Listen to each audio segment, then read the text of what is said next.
Alien bully hit a Deathworld girl in class. Part 1. The transport ship docked at station. Velar 7 with a soft hum that Kira Vasquez barely noticed anymore after 3 weeks in space. She stood at the airlock window and looked out at the massive space station that would be her home for the next 2 years, and she felt her stomach twist with something between excitement and fear. The station was beautiful in a way that made her feel small and out of place. Towers of glass and metal stretched in every direction, and ships of 100 different designs floated past like fish in a glowing ocean, and everywhere she looked, there were aliens walking on suspended bridges and riding transparent elevators and going about their lives as if this impossible place was just ordinary. Kira was 17 years old, and she had never left Earth before last month now. She was about to become the first human student at the Galactic Integration Academy, and the weight of that responsibility pressed down on her shoulders like a physical thing.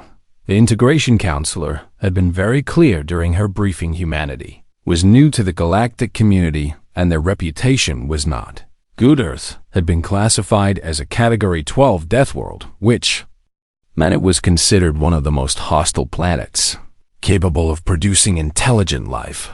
The gravity was crushing by galactic standards, and the climate was unstable, and the ecosystem was filled with predators and parasites and poisonous plants, and a million other things that wanted to kill you. Most species in the galaxy had evolved on gentle worlds with low gravity and stable weather and peaceful ecosystems. They looked at humans the way humans might look at something that crawled out of a volcano, with fear and disgust and a little bit of horrified fascination. Kira took a deep breath and picked up her bag and walked through the airlock into her new life. First thing she noticed was how light she felt. The station maintained gravity at about 40% of Earth normal, which was comfortable for most galactic species. For Kira, it felt like she might float away if she stepped too hard. She had trained for this, and she knew her body would adjust, but right now, every movement felt strange and bouncy and wrong. The second thing she noticed was the staring aliens of every shape and size filled the arrival terminal, and every single one of them had stopped what they were doing to look at her. She saw tall blue-skinned beings with 4 arms and delicate crystalline creatures that seemed to be made of living glass, and insectoid things with 2 many eyes, and furry mammals and scaled reptiles, and beings so strange she could not even begin to categorize them, and all of them were staring at the human. Kira kept her expression calm and walked forward with steady steps. She had learned long ago that showing fear only made things worse. A small floating drone approached her and spoke in perfect English. "Welcome to station Velar 7 and the Galactic Integration Academy. Miss Vasquez, please follow me to your orientation." She followed the drone through winding corridors and across bridges that looked down into vast open spaces, and past windows that showed the stars burning cold and distant in the void. Other students passed her going the other way, and she saw how they pressed themselves against the walls to avoid getting too close to her. She heard their whispers, even though they probably thought she could not understand that. "Is one of them from the death planet? Look at how thick her limbs are. She could probably kill us all without even trying." Kira said nothing and kept walking. The orientation was simple enough. She was given a room in the student dormitory and a schedule of classes and a datapad loaded with information about station rules and cultural guidelines. The counselor who processed her paperwork was a Kretha, which meant an insectoid being about her own height with large compound eyes and clicking mandibles. The counselor was professional, but Kira could see the way their antennae twitched with nervousness every time she moved. "You must understand, Miss Vasquez, that you are representing your entire species here." The counselor's voice came through a translator device that made it sound flat and mechanical. "Any incident involving you will reflect on all of humanity. We strongly encourage you to avoid conflict of any kind." "I understand." Kira kept her voice soft and calm. "I have no intention of causing any problems." The Counselor's mandibles clicked in what might have been approval or skepticism. See that you do not. Your first class begins tomorrow morning in classroom 14. Comparative Xenobiology with Professor Volkeva and Kira lay in her small dormitory room and stared at the ceiling and tried not to think about how far she was from home. She had grown up in the Buenos Aires Undercity during the worst years of the Resource War. She had seen things that would give most people nightmares, and she had survived situations that should have killed her. She was not afraid of aliens, but she was afraid of failing her.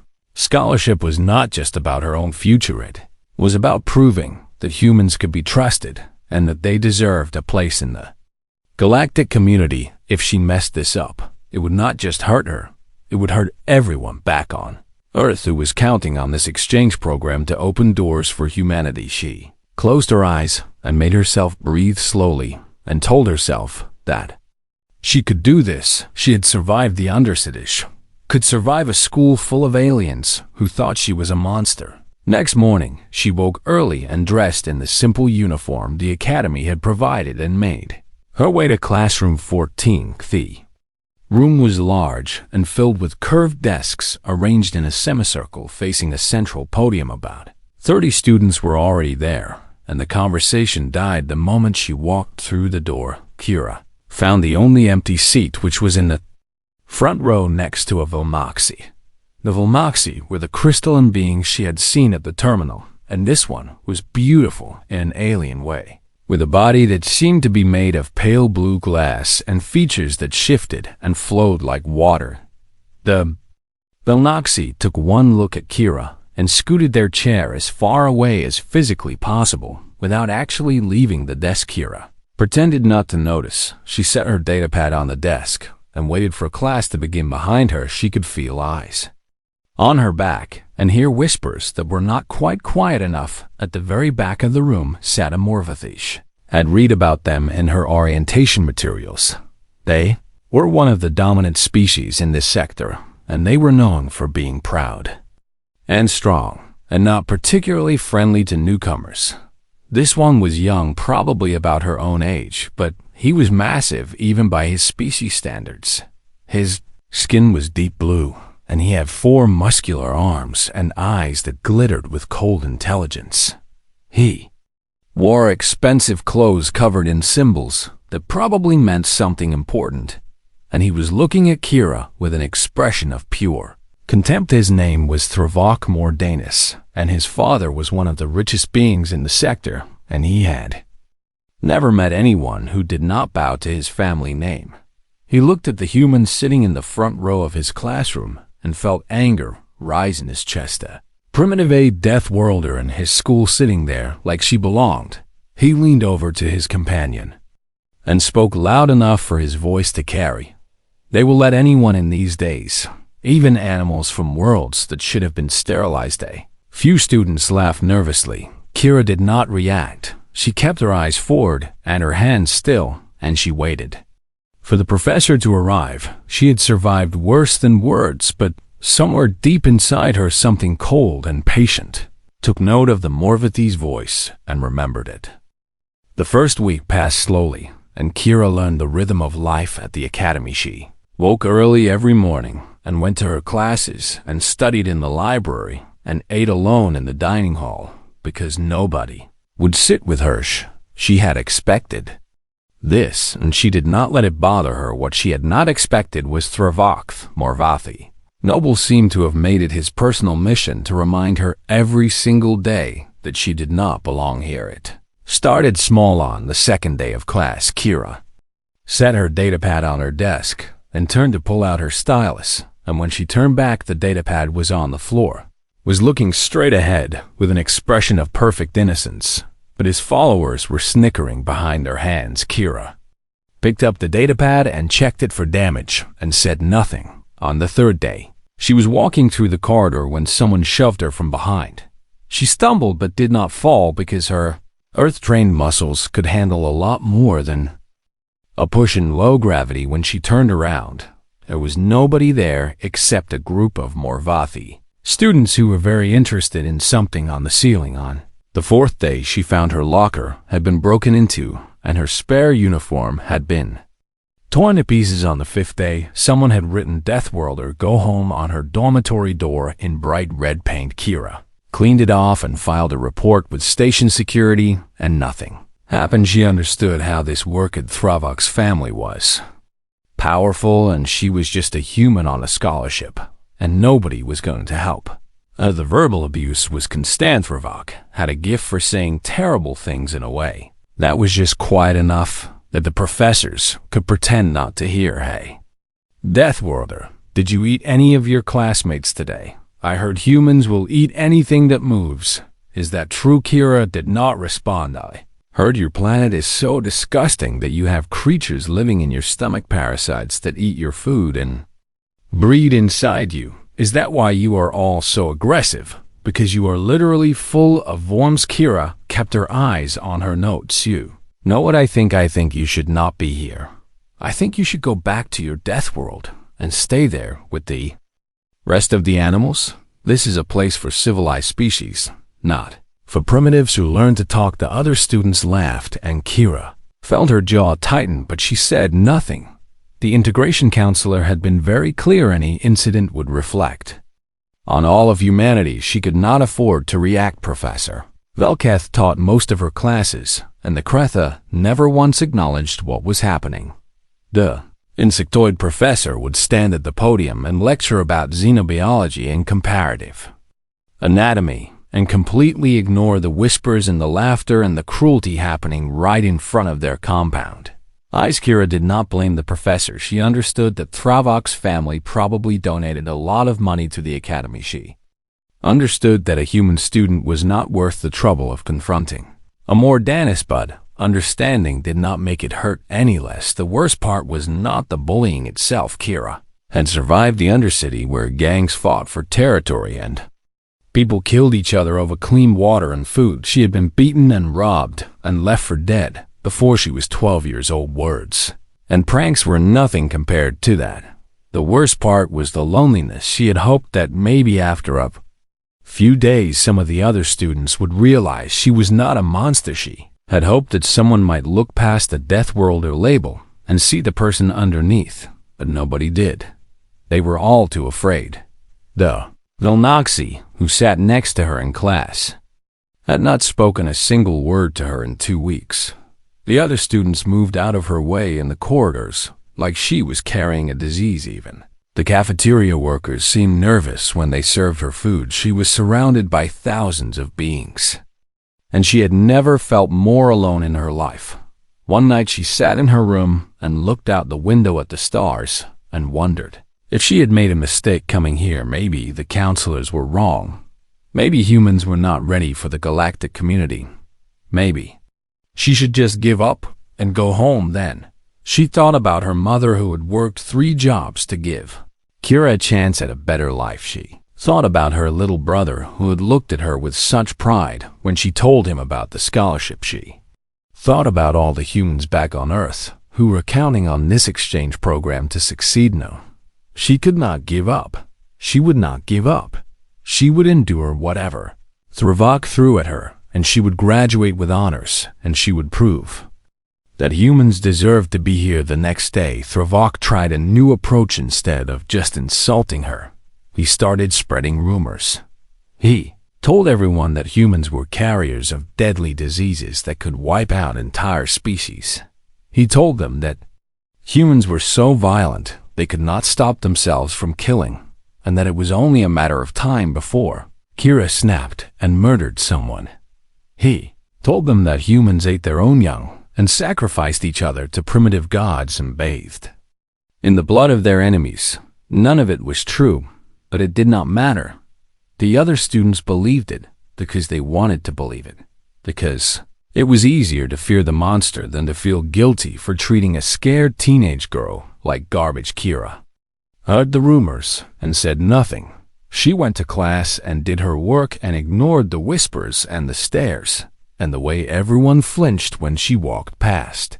She was patient. She was disciplined. She was exactly what the counselors had told her to be. And Thravox hated had broken students before he had made them cry and beg and drop out of the academy. He had ruined careers and destroyed dreams and never faced any consequences because his family name protected him from everything. But this human would not break. No matter what he did, she just sat there with her calm face and her steady hands and her dark eyes that showed nothing. It drove him crazy. He started to take it personally. He started to think about her constantly. He started to plan something that would finally get a reaction out of her, something that would prove once and for all that humans were the violent animals everyone said they were. He just needed to push hard enough. He just needed to find the right moment. And then everyone would see the truth, and the human would be expelled in disgrace, and Travok would win like he always did. He smiled to himself as he watched her walk into class the next morning. Soon, very soon, he would show everyone what Deathworlders really were. The morning started like any other. Kira woke before dawn and went through her exercise routine and showered and put on her uniform and walked to classroom. Chia had been at the academy for almost a month now, and she had developed a comfortable routine: wake up and exercise and go to class and study and eat and sleep and repeat it. It was boring, but it was safe. She arrived early as she always did because she had learned that being first meant she could choose her seat and settle in before Travok and his followers showed up. The classroom was empty except for a cleaning drone humming quietly in the corner. She sat down at her desk in the front row and pulled out her datapad and started reviewing her notes for the day. Behind her, the door opened and closed, and she heard footsteps and voices as other students filtered in. She did not turn around. She had learned that making eye contact only invited trouble. Seat next to her remained empty. The Volnoxy, who usually sat there, had switched to a desk in the back row. Last week, Kira pretended not to notice.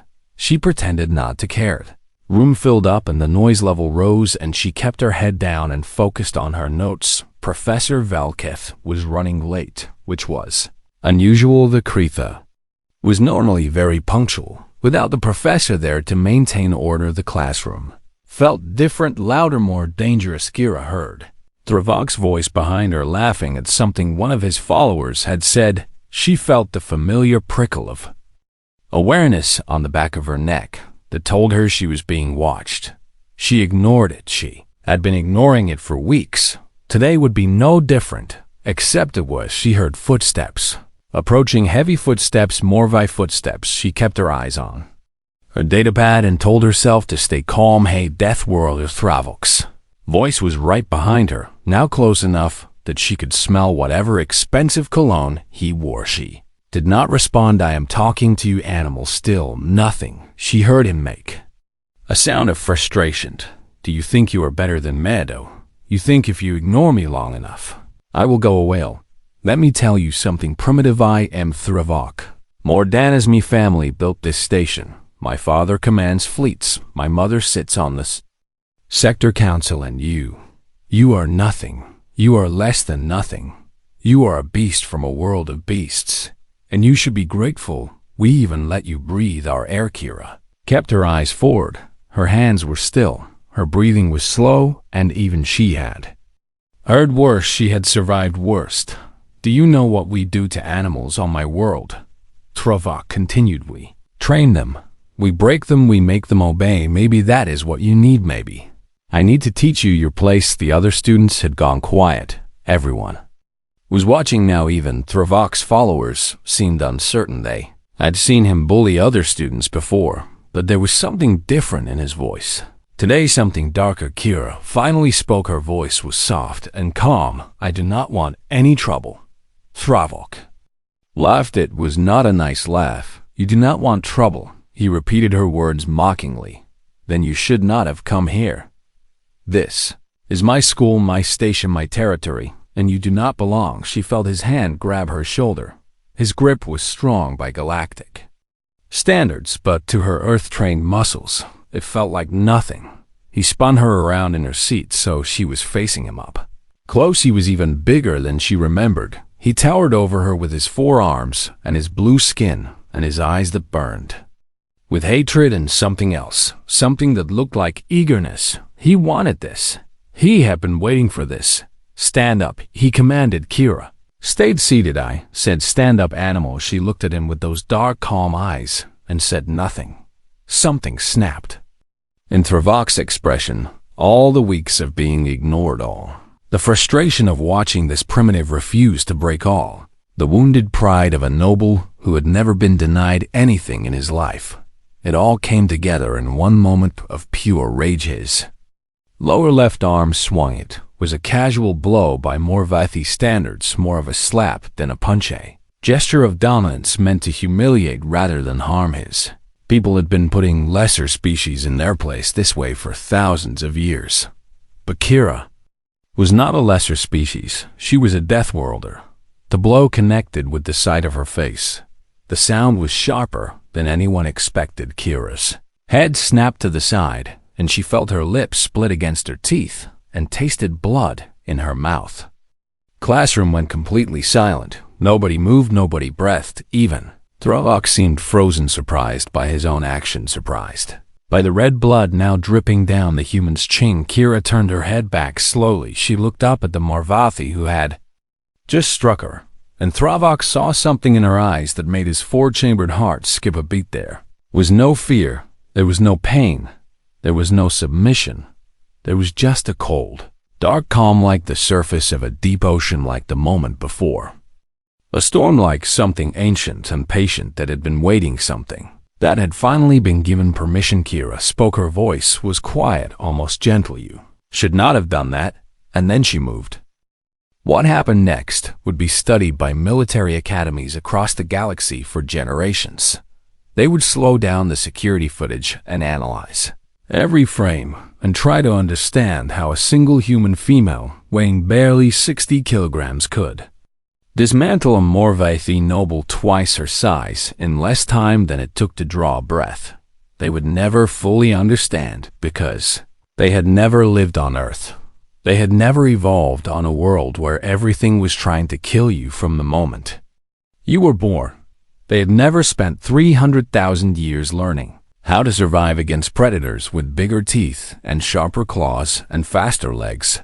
Humans were not the strongest species on their planet. They were not the fastest or the toughest or the most heavily armed, but they were still alive when countless other species had gone extinct, and there was a reason for that. Kira moved the first second.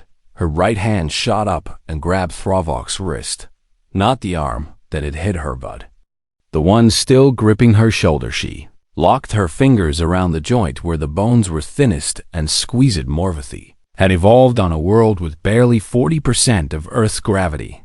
Their bones were designed to be light and efficient, strong enough for their world, not strong enough for hers. Kira's grip strength had been measured during her medical evaluation at 200 pounds per square inch. The average Morvathi wrist could withstand about 60-something. Cracked. The second Threvok's eyes went wide. His brain had not yet processed what was happening. Pain signals were racing up his arm, but they had not reached his consciousness, yet he was still standing there with his mouth half open, frozen in the moment between action and consequence. The third second, Kira was already moving again. Her left hand came up in a palm strike, aimed at his solar plexus. It was not a punch. Punches were for people who did not know how to fight. A palm strike transferred force more efficiently and did not risk breaking your own knuckles. She had learned this when she was 9 years old. A woman in the Undercity had taught her after Kira had been beaten by a gang of older kids. "You are small," a woman had said. "You will always be smalls. You must be fast, and you must be precise, and you must hit them where it hurts." Kira hit Threvok where it hurt. The fourth second, the air left Threvok's body in a single explosive gasp. His diaphragm spasmed, his lungs refused to work. All four of his arms went limp as his body tried to remember how to breathe. The fifth second, Kira released his wrist and stepped inside his guard. This was something else she had learned in the Undercity. And something bigger than you starts a fight. You do not back away. You get close. You get so close they cannot use their size against you. You make their reach a disadvantage instead of an advantage. Was still falling backward, his legs were buckling, his body was in full retreat from the pain and the shock and the sudden terrifying realization that he had made a terrible mistake. The 6th second Kira's elbow connected with his chin. It was a classic strike that humans had been using for thousands of years. Simple and brutal and devastatingly effective, the force traveled through his jaw and into his skull and rattled his brain against the inside of his head. Morvati had 3 separate brainstems for redundancy. It did not matter. The physics of violence did not care about species. Force equals mass times acceleration impact equals force over area. These were universal laws, and Kira had spent her whole life learning how to use them. The 7-second Thruvok was falling. His followers were screaming. Classroom had erupted into chaos. Students were scrambling over desks and climbing over each other, trying to get away from the violence. The Vomoxi, who had spent weeks avoiding Kira, was pressed against the back wall with their crystalline body flickering through colors of pure terror. Nobody tried to help Thruvok. Nobody tried to stop Kira. They were all too afraid. The 8th second Kira caught Thruvok by the front of his expensive robes before he hit the ground. She was not being merciful. She was not trying to help him. She just was not done yet. She held him up with one hand, just one hand, holding the weight of a being almost twice her size like it was nothing, because to her earth-trained muscles, it was nothing. The 9th second she pulled him close enough that only he could hear her, close enough that the security cameras would not catch what she said. She spoke in a whisper that was almost gentle. On my world, we have a saying, do not start none, will not be none. Do you understand? Thruvok made a sound that might have been a yes, or might have been a whimper, or might have just been the noise of someone who had finally realized they were not the predator they thought they were. 10th second Kira let him go. Thruvok more Danishare to one of the wealthiest families in the sector, son of a fleet commander and a council member, the being who had spent a month tormenting a human girl because he thought she was beneath him. He collapsed in a heap on the classroom floor, gasping for breath, cradling his broken wrist, bleeding from a split lip that matched the one he had given her. Utterly and completely defeated, Kira stood over him. Her breathing was calm, her hands were steady. There was still blood on her chin from where he had hit her. She had not even wiped it away. She looked down at him for a long moment, then she turned around and walked back to her desk and sat down and picked up her datapad. The classroom was silent. Nobody moved, nobody spoke. The security alarm was blaring somewhere in the distance. Kira looked at her notes and waited for whatever came next. She had tried to avoid this. She had tried so hard to be good, but some people only understood one language, and she had just spoken it fluently. The security team arrived 4 minutes after the alarm started. They found Kira still sitting at her desk, and Thruvok still on the floor, and 30 traumatized students pressed against the walls like they were trying to phase through solid matter. Kira did not resist when they told her to come with them. She stood up calmly and let them put restraints on her wrists and walked out of the classroom without looking back. They put her in a holding cell and left her there for 6 hours. Nobody came to talk to her. Nobody brought her food or water. Nobody told her what was happening. She sat on a hard bench and stared at the wall and waited. She had learned patience a long time ago. Finally, a Kretha official came to see her, not Professor Velketh, but someone older with duller chitin and tired compound eyes.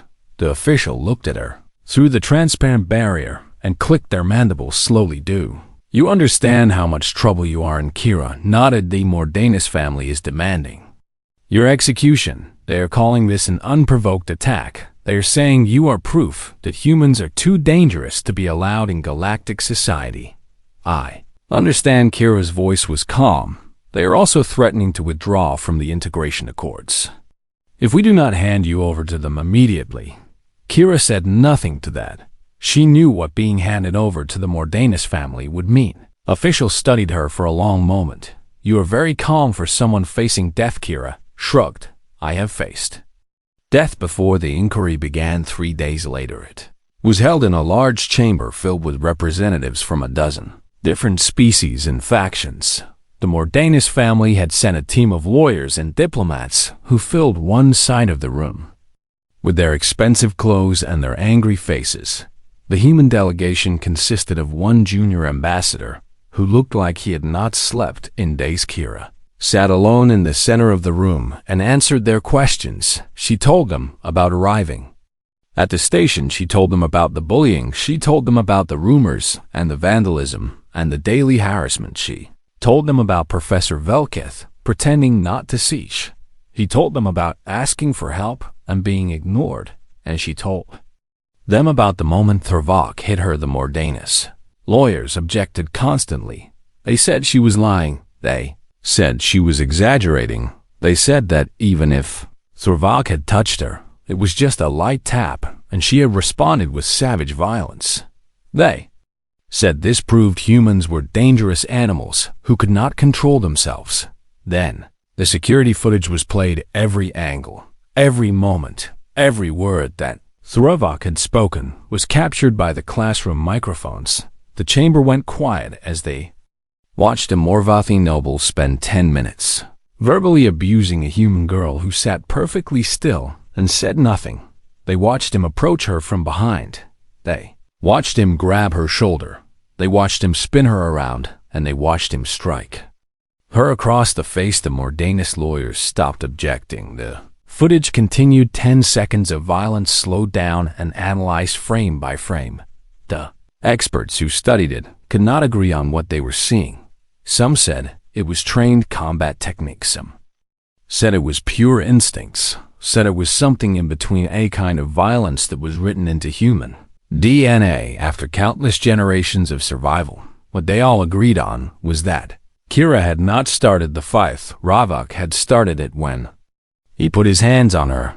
Everything she did after that was self-defensive. Ruling came down after 3 weeks of deliberation. Panel cited Galactic Integration Statute 7-4, which protected the right of any sapient being to defend themselves from physical attack. They noted that Kira had shown remarkable restraint in the face of prolonged harassment, and that she had only responded with force when force was used against her.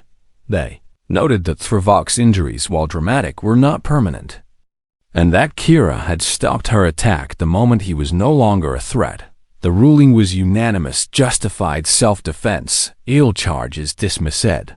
Thrvok Mordanus was expelled from the academy for initiating violence against a fellow student. His families lawyers filed 17 appeals. All of them failed. The footage had already spread too far. It had been copied and shared and transmitted across 1,000 worlds.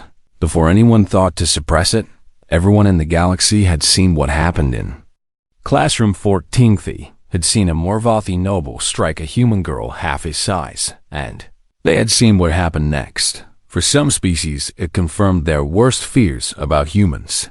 They were violent and dangerous and should be kept as far away as possible. But for others, it sparked something different: curiosity, respect, a grudging admiration for a species that had clawed its way to sapience on a world that seemed designed to kill them. Humans were not mindless killers. They were survivors. They did not start fights, but they finished them. Kira returned to class 1 week after the ruling. She walked into classroom 14C and found her seat empty and waiting.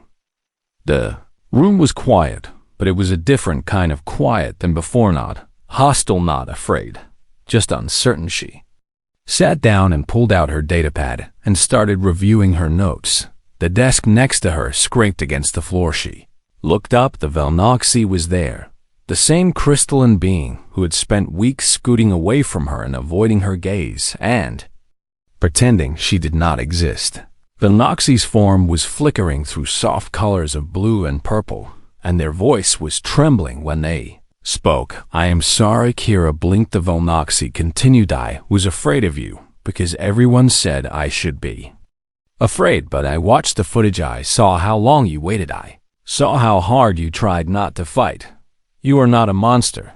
You are just a person, someone who was pushed too far, I should have said something weeks ago. I should have helped you. I am sorry, Kira. Did not know what to say. Nobody had ever apologized to her before.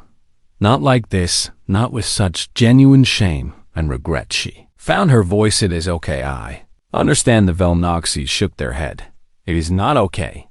But maybe we can start over. My name is Crystalline. Valsharald, you like to join my study group? Kira smiled. It was a small smile, barely there, but it was really would like that. She said, "Thank you." Other students were watching. Some of them looked curious. Some looked thoughtful. Some even looked ashamed. Things would not change overnight. There would still be people who feared her and hated her and wanted her gone. But something had shifted. Door had opened and Kira Vasquez, the first human student at the Galactic Integration Academy, the girl from the Death World who had survived everything the universe threw at her, walked through it. Humanity had arrived, and the galaxy would never forget it.